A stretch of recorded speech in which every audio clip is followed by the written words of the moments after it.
What was supposed to be a night of celebration turned into disaster after 4 friends who were all drunk left the bar in the city without a designated driver. Designate a driver. Don't drink and drive.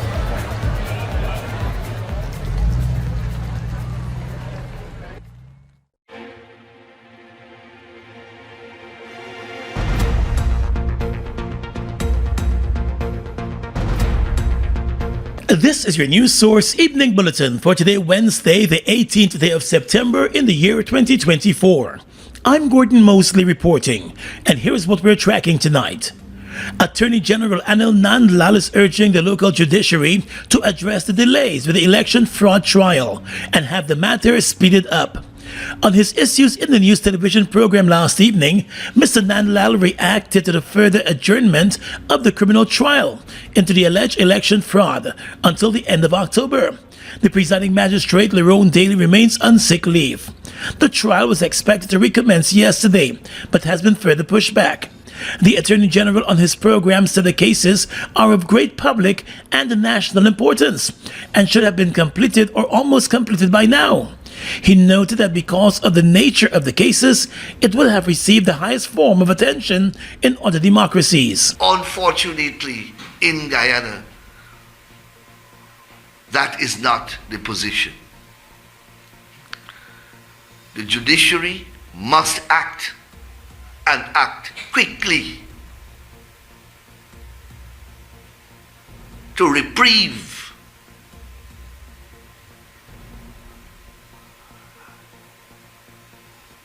its credibility in this matter. And I have to be frank.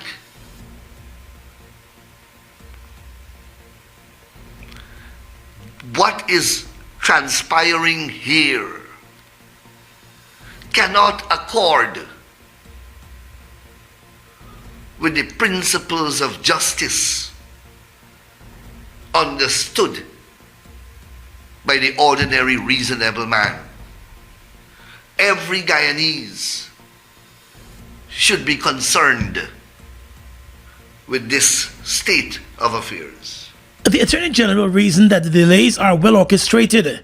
He said after many delays before the cases actually went to trial, it was expected that there would have been smooth sailing, but the delays persist. My comments have been consistent. My comments relate to what I consider to be an orchestrated attempt to delay these matters. It first started with defense counsel. There are a number of defense counsel who have collectively been pursuing a strategy of finding ways and means to get adjournments in these cases. Mr. Nandlall said the duty lies with the local judiciary to correct the situation urgently.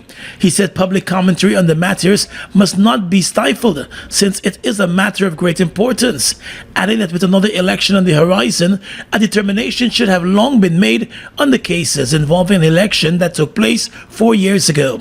Nandlall made it clear that he is not attacking the judiciary, but noted that it is his responsibility and duty to speak out on such matters. And he said his comments should not be seen as attributing ill or ulterior motive to members of the judiciary. The acting chief magistrate has already announced that if the presiding magistrate for the case is still ill at the end of October, the matter will be transferred to another court. More news coming up in just a moment. It all starts with one. Maybe it's one look, you know the one, or one touch, even one word. It can start with one step, or one promise, one thrill, one first time, one deep breath, one leap of faith, one day to remember, or one night to forget. One moment, so many stories that make up one crazy, average, everyday, fabulous life. We get one life, just one. Make your move. It all starts with one.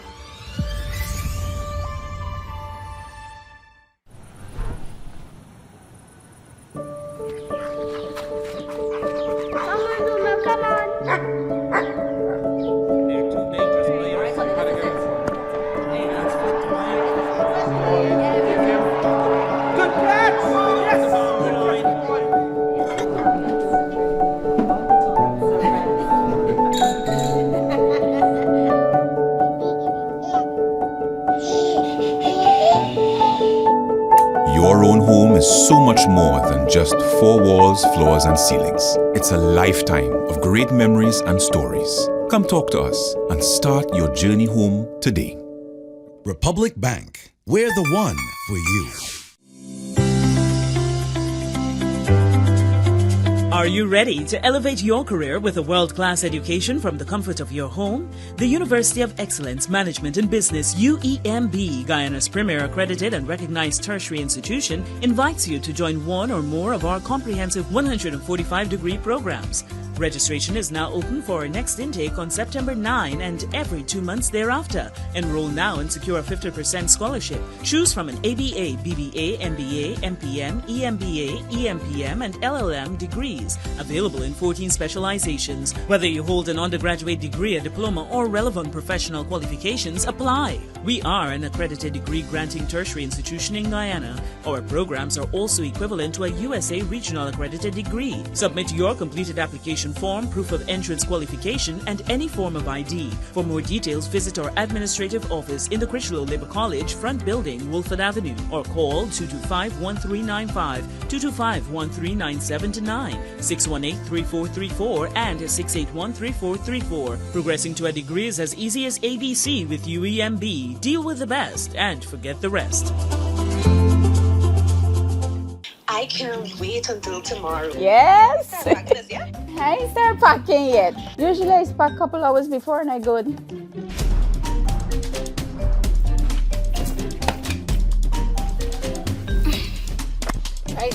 Drive. I got my phone, I got my keys, my charger, my Procrastinating planning for the future? Well, that's never a good idea. Let Demerara Mutual and Demerara Fire and General help you get started with planning for your future today. I'm with Dem. Hi, I'm Marlene Street Forrest, Managing Director of the Jamaica Stock Exchange. Join us at the second Regional Investment and Capital Markets Conference to be held in Guyana on October 8 to 9, 2024 at the Pegasus Suites and Corporate Center. Under the theme Financing for Success, where passion, prosperity, and people align, we will explore the latest trends and opportunities in wealth creation and economic development. This two-day event promises to be engaging, enlightening, and game-changing. To register to attend, visit www.jamstockex.com or call 876-967-3271. Come and make the right connections.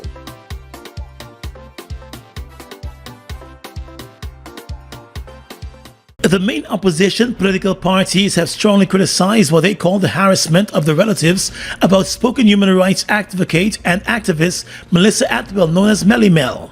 Yesterday afternoon, a party of policemen swooped down on the Eccles home of Atwell's mother and grandmother and ransacked the house, claiming that they had been granted a search warrant to look for drugs based on intelligence. There was nothing found at the property, and the officers never showed the search warrant to the two women or questioned them about anything. However, in a statement yesterday, which was prompted by media questions, the Guyana Police Force stated that while it found nothing during its search of the yard and the house, its ranks spotted a small bag in an alleyway behind the yard, and the search of that bag revealed less than 1 ounce of marijuana in a Ziploc bag. In its statement, the People's National Congress Reform Today said the Guyana Police Force continues to execute instructions aimed to silence persons like Melly for exposing the corruption, malpractices, and incompetence in the police force and in the government. The PNC reform said it is explicit evidence that the Guyana Police Force has been politicized and deprofessionalized by the PP-led administration. According to the opposition party, while the most recent act of victimization by the Guyana Police Force is unsurprising, the force is urged to remember its mandate to investigate crimes committed by those in high office and not to harass innocent Guyanese and their relatives. In its statement, the Alliance for Change also said the invasion is a blatant violation of the rule of law and the constitutional rights of citizens. The AFC said the action by the police force represents a disturbing erosion of civil liberties and the misuse of police powers, adding that it stands in solidarity with Melissa Atwell and her family and calls for a full independent investigation into the incident. The AFC is also urging the Guyana police force to respect the sanctity of private homes and adhere to legal protocols enshrined in Guyana's constitution, which safeguard the rights of every citizen. Well, the Ministry of Agriculture sought to clear the air today and reports that 243 tons of sugar was missing from the Rose Hall Sugar Estate. In a statement, the ministry said the sugar is not missing, but rather 243 tons of sugar was overstated in the production figures for the estate, triggering a decision to take action against staff members responsible for the error. The ministry said there was no theft of 243 tons of sugar, but an audit revealed an overstatement of sugar production resulting from what it called serious breaches of standard operating procedures. It was explained that the figure was shown from an audit conducted of the estate's first crop sugar production this year. The ministry noted that the audit is an established practice of the corporation at all estates at the conclusion of each crop to verify the accuracy of the sugar declared by the estates. The statement did not reveal what may have led to the overstatement of the sugar production at Rose Hall. However, 2 managers were fired last week, leading to a brief strike action by many of the workers at the estate. The Rose Hall estate was reopened in October last year after the government spent billions of dollars to get the estate back up and running. It was closed under the former APNU AFC government, which cited economic reasons behind that decision. Since regaining office in 2020, the current government has been pumping billions of dollars into the sugar industry, while losing billions annually. Sugar production continues to be under decline, with the mid-year sugar production figures for this year described as the worst in the sugar industry's history. The Guyana Elections Commission GCOM is currently conducting a national registration exercise. Who can register? Anyone who will be 14 years or older by December 31st, 2024 and is a Guyanese citizen by birth, descent, naturalization, or is a citizen from a Commonwealth country living in Guyana for 1 year or more. How to apply for registration? You must visit the GCOM registration office that is responsible for the registration of persons from your area of residence to apply for registration or name change or correction. You must be in possession of the following source documents as might be relevant: original birth certificate or valid Guyana passport for new registration, original marriage certificate and original birth certificate in the case of a name change by way of marriage, original deed poll and original birth certificate in the case of a name change by deed poll, original naturalization certificate and original birth certificate or valid passport in the case of naturalization. This registration exercise will end on November 29th, 2024. For further information, please contact GCOM on the following hotline numbers: 225-027729, 226-6557, 223-9650, or visit the GCOM website at www.gcom.org.gy.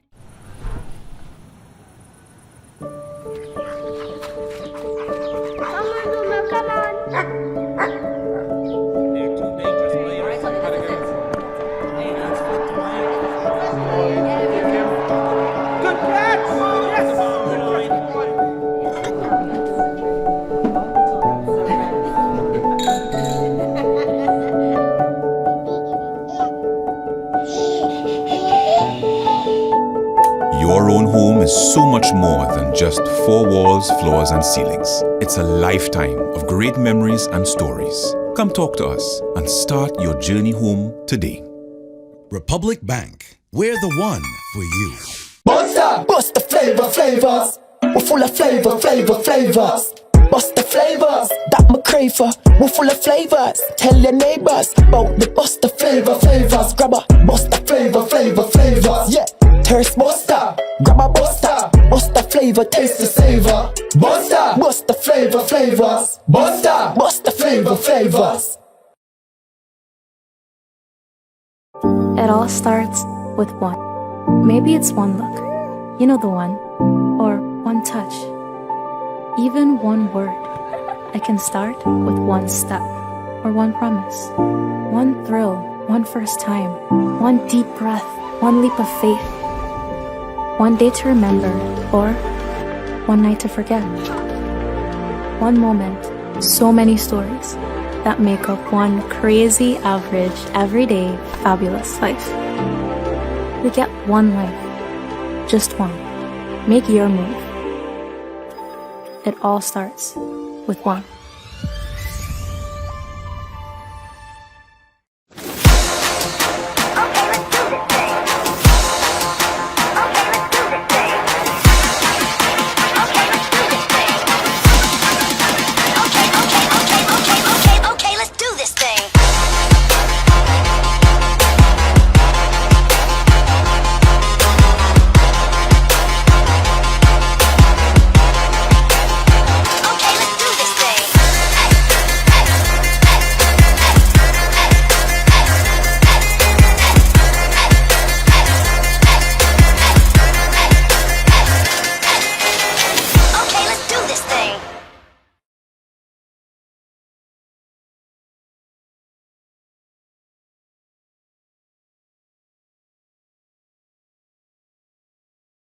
The Joint United Nations Program on HIV and AIDS, UNAIDS, has fired a warning shot to Caribbean leaders, urging the acceleration of efforts to reduce new HIV infections among young people in the Caribbean. UNAIDS public health specialist Dr. Richard Amania has warned that HIV among young people remains a significant public health concern because the decline in new HIV infections among adolescents and youth has not been rapid enough to effectively control the epidemic. Globally, young people who are 15 to 24 years old account for 28% of new HIV infections in 2023, while in the Caribbean they accounted for 27% of the 15,000 new infections, representing a 15% increase from 2020. UNAIDS said the rising proportion of total HIV incidents among young people, which ranges from 14% in Suriname and Guyana to 37% in Barbados, is concerning and warrants further investigation and serious attention. The UNAIDS official explained that several factors are driving the epidemic among adolescents and youth.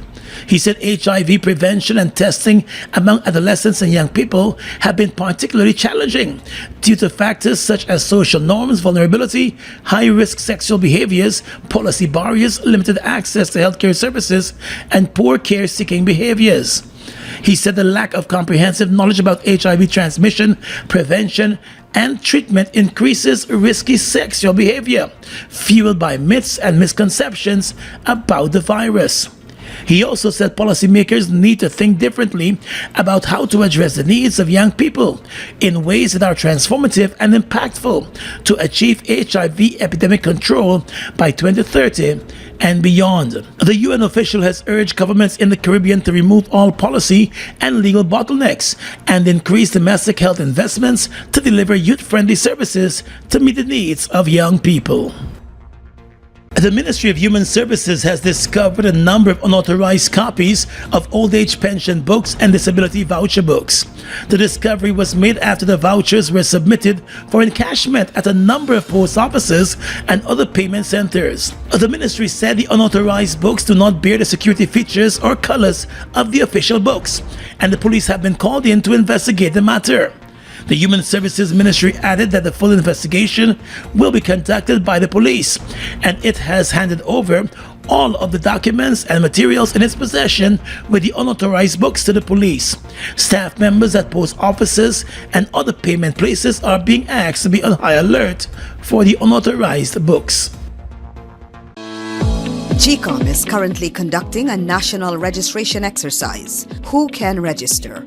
Anyone who will be 14 years or older by December 31, 2024 and is a Guyanese citizen by birth, descent, naturalization, or is a citizen from a Commonwealth country living in Guyana for 1 year or more. It is the civic duty and legal responsibility of all persons who meet the eligibility requirements to apply for registration. By doing so, you will be ensuring that you are issued a national identification card and be included in the official lists of electors for future elections, providing you meet all eligibility criteria. Persons could be prosecuted, fined, or even sent to prison for failing or refusing to apply for registration. This registration exercise will end on November 29, 2024. For further information, contact GCOM on 225-0277-9 or visit the website www.gcom.org.gy.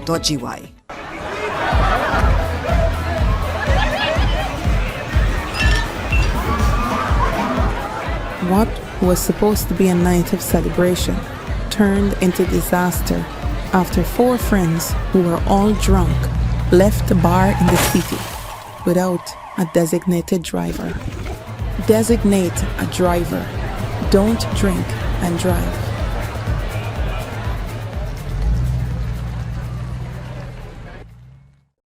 It all starts with one. Maybe it's one look. You know the one. Or one touch. Even one word. I can start with one step. Or one promise. One thrill. One first time. One deep breath. One leap of faith. One day to remember. Or one night to forget. One moment. So many stories that make up one crazy, average, everyday, fabulous life. We get one life. Just one. Make your move. It all starts with one. Guyana's economy is rapidly transforming, and we're all part of it. Guyoil is at the forefront of this development by providing reliable and efficient energy and supporting community development from the very core. 100% of Guyoil's profit goes back to building schools, roads, and other important infrastructure that connects our cities and towns, providing fuel to domestic, marine, industrial, and aerial transportation. Guyoil has now repositioned itself as a market leader in the petroleum industry, building a better future for all of us.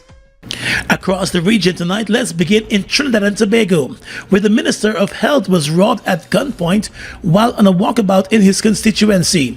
A video of him telling someone what happened was posted on social media. Oh, they have a car? They have a car?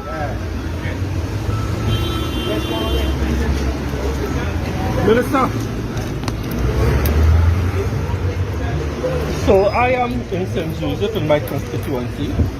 5 o'clock, hot sun, bright sun, sitting outside Nyabingi Bar opposite the church with a constituent. 2 fellows walk up to me, put a gun to the head, and rob me of my bracelet. Just letting you know where crime was. No, not the police or anything. You don't have to get. I'm just letting you know. The minister said the situation is showing where crime is in the country. He was attacked by 2 armed bandits. The police were called in and an investigation has been launched. In Venezuela, President Nicolas Maduro's government escalated repressive tactics to crush peaceful protests and keep power after Venezuela's disputed elections back in July. That's according to a new report from the United Nations.